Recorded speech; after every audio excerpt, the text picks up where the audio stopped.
Banci Penduduk dan Perumahan Malaysia yang dilaksanakan sejak 1970 telah melalui proses transformasi dengan penggunaan teknologi dan pemodenan aktiviti banci. Menerusi langkah itu, pengumpulan data kependudukan, sosial dan ekonomi yang menyeluruh dapat dilaksana secara lebih berkesan dan jimat kos.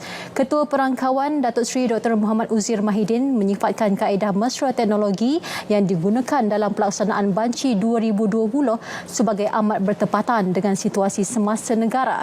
Penjelasan lanjut diberikan menerusi temu bual eksklusif beliau bersama wartawan Asni Fatin Anwar.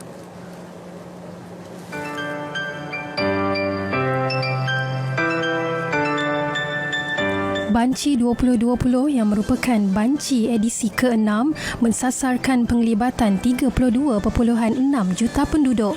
Menggunakan 5 mod pembancian, aktiviti banci dibahagikan kepada 2 fasa. Fasa pertama yang bermula 7 Julai lalu hingga 30 September ini menggunakan kaedah temu bual menerusi telefon KATI dan pengisian soal selidik secara dalam talian e-Census.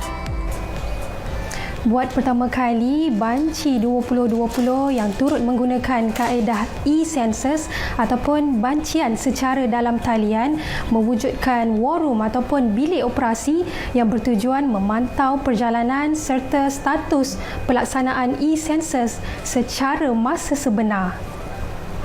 Ketua Perangkawan Malaysia Merangkap Pesuruhjaya Banci 2020, Datuk Seri Dr. Muhammad Uzir Mahidin dalam temu bual eksklusif berkata, kedua-dua kaedah itu selari amalan kebiasaan baharu tanpa menjejaskan kerja-kerja pengumpulan data. Oleh kerana kita perlu meneliti kemajuan pelaksanaan banci penduduk perumahan ini secara tuntas, jadi di peringkat pengurusan penerimaan data e-Census ini, jadi kita telah membina satu dashboard. Jadi pada dashboard yang seperti yang tertera ini, kita boleh dapat melihatlah kadar penerimaan secara harian, bahkan secara every minute, real time.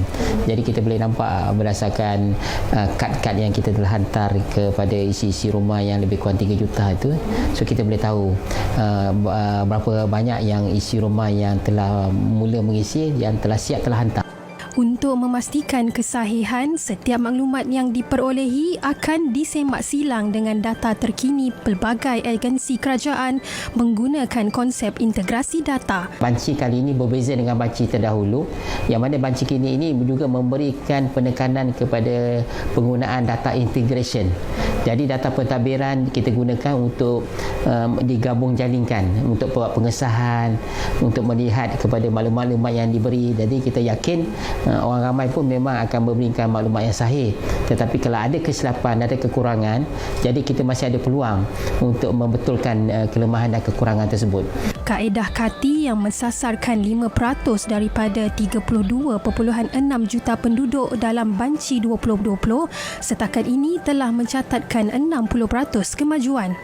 Manakala e-Census yang mensasarkan 10 juta penduduk telah mengumpulkan data daripada lebih 1.5 juta penduduk Malaysia.